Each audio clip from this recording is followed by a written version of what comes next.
ラリホー、キャラコやで。村娘の M ちゃんやで。あれキャラコなんか変わった？気づいたかい M ちゃんよ。汎用の夜叉姫も2の章が始まるってことで、キャラコも少しバージョンアップをしようと思ったんですよ。どうですか M ちゃん。すっごーく言いづらいんですけど、退化するやないか。そんなことないよ。衣装もちょっとだけ変更してパワーアップだよ。ってことで、汎用の夜叉姫の方もですね、前回の動画を見ていただいた方は知ってるかもしれないんですが、監督さんがなんと2の章で変更になったんですよ。へえ、そうなんや。知らんかった。なんでなん？それについてですね、今月発売の月刊アニメージュ9月号に新監督に就任した菱田さんへのインタビュー記事が載ってましたので、今回はその記事から気になったところを抜粋してお伝えしていきます。インタビュー記事の原文が読みたい方は概要欄に URL 記載しておくので、アニメージュ9月号購入して読んでみてくださいね。それではレッツヤシャコー。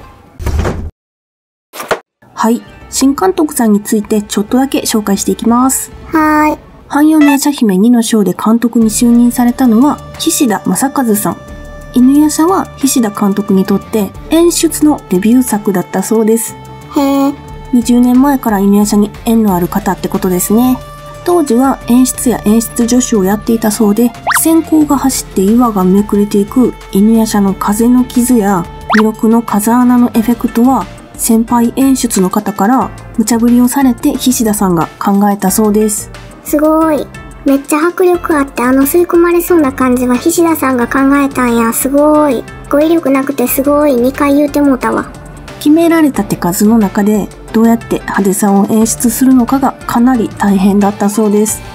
デジタル作画が導入されたばかりくらいの頃には、殺生丸様が無数の妖怪を粉々にする一連の流れも作ったそうなんですが、気合を入れすぎてしまったため CG の方にお前があんなに大変なものを作ったからそれが基準になってしまいひどい目に遭っていると怒られたそうです。怒られたんや。かなり犬夜叉の基礎作りに関わってたみたいですよ。そうやったんや。それでは監督さんが変更になった理由についてお話ししていきます。おー、気になる。なんで変更になったん？夜叉姫の内容がいろいろもやもやっとしてたから、文句やクレームがいっぱい届いて、監督が責任取って辞めさせられたとか？ SNS では、モロハの扱いひどいとか、犬夜叉とかごめの扱いが雑とか、話がついていけないとか、犬夜叉ファンだった方で思いが抑えきれず、サンライズにメッセージ送ったとか見たけど、そのせいやったりするん？それはね、関係ないよ。実は、汎用の夜叉姫、企画発表時からすごい反響があって、2の章を作りたいっていう話が早くから上がってたみたいなんです。でも、前任の佐藤監督さんは、すでに次のお仕事が決まってたらしくて、菱田さんに今回声がかかったということだったみたいです。そうやったんや。夜叉姫の絵作りは前任の佐藤さんの方向性を引き継いでいくのが基本で、今までの経験も活かして勇ましい夜叉姫たちを描いていきたいと思ってるそうです。ちなみに2の章の見どころも教えてくれたんやけど、3人娘が少しずつ大人になっていく過程が描かれたり、みんなの武器が新しくなっていくそうです。大人になっていくん？楽しみ。あとですね、2の章の PV に映ってたキリン丸の娘のリオンちゃんについてもちょっと書かれてて、リオン自身はしっかりとまっすぐ育っている子ですが、キリン丸と彼女の親子関係はかなりこじれてしまっていますとのことです。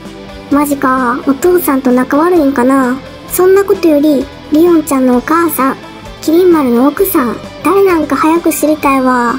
気になりますね。果たしてリオンちゃんは敵か味方かどっちなんでしょう。次号のアニメージュ10月号ではそれぞれのキャラクターの2章の見どころなんかが掲載されるそうです。楽しみですね。それではですね、尺が余ってしまいましたので、前回2の章 PV 考察で紹介しきれなかった部分を紹介していきます。また気になってたとこあったんやな。どんだけ気になってんのよ。隅から隅まで気になってますけども、PV が早すぎて今の何ってなった方のためにもね、こんなシーンあったよっていうご紹介も兼ねてるんですよ。では PV 考察第2弾。前回伝え忘れた朴仙翁さん。朴仙翁さんがね、出るみたいなんです。朴仙翁って誰？朴仙翁は樹齢2000年の鳳の幼木で、鉄犀蛾と天青蛾の鞘はこの木の枝から作られたんだよ。じゃあこのシーンは誰かの武器の鞘を作りに来たんかな？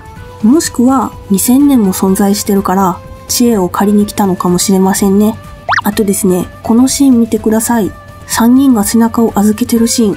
足元が凛ちゃんが眠ってる時代樹の中の地面なんですよね。根っこが見えてて水色になってて。ほんまや。ってことは、2の章始まって結構すぐに時代樹の中に入って凛ちゃんの元へ行くのかもしれないですね。まだあるん？多いね。辛辣あるよ。一瞬しか映らんかったシーンで、犬夜叉と殺生丸のお父さんの犬の大将と麒麟丸が戦ってる場面がありました。雨の中すっごい戦ってたんですよね。これいつの話なんかな？戦うってことは東西の日本を統治する前かもな。気になりますね。その次、陸が井戸の前に瞬間移動してくる場面。井戸を見るってどういうことなのか。今は使われてなくて、現代と行き来できないって楓ばあちゃん言ってたのに、使えるようになったってことなんかな。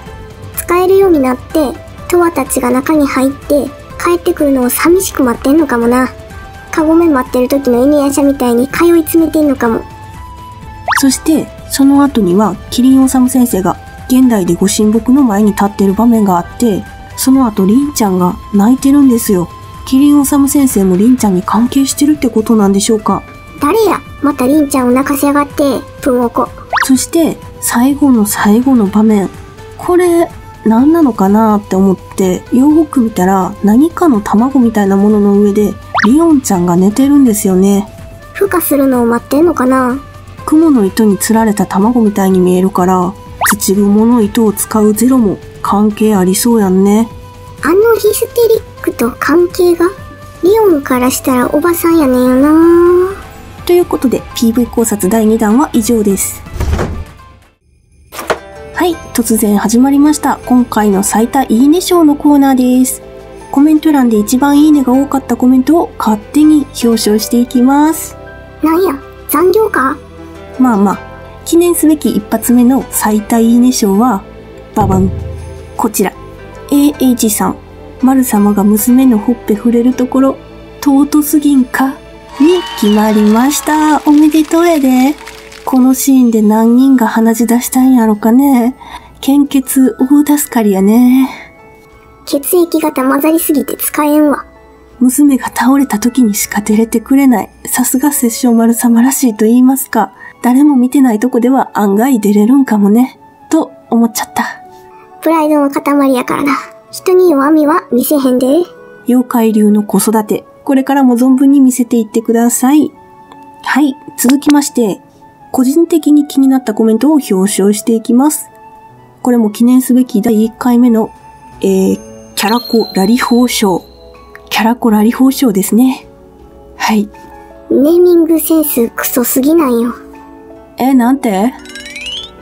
ババン！こちらです。ごまぼたもちさん。キャラコさんお久しぶりです。私も PV 見させていただきました。成長丸様が刹那の名前を読んでたシーンは本当に感動しました。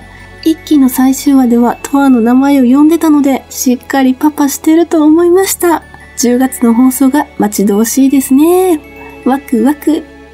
こちらにね、決まりました。どんどんパパホーってことでおめでとうやで。お久しぶりってのが、こう来るものがあるね。前回の動画から1ヶ月半もお待たせしちゃってすいません。知ってる方もいるかもしれないんですけども、ちょっとめたい話なんですが、キャラコね、実はおバイトしてまして。おバイト言うな。おつけたらいかがわしいバイトやって思われるやろがい。そんなことない。でね、生活カツカツなんです。なんとかね、2の章まで活動続けられるように頑張ってる最中でございます。キャラコも10月一緒に夜叉姫楽しみたいので、おバイト頑張りますね。頑張りますなんか言うねん。ということで、謎の尺稼ぎコーナーなんですが、いかがだったでしょうか？マイ動画、前回の動画の最多いいね賞とキャラコラリ報賞をね、紹介できたらなって思ってる感じです。忘れっぽいから期待せん方がええで。キャラコ金なさすぎ笑ったーって方は、チャンネル登録。こいつよりはいい生活してるから自信ついたわ、ありがとうって方は、グッドボタン、コメント待ってます。では次回のやちゃこでお会いしましょう。バイビー。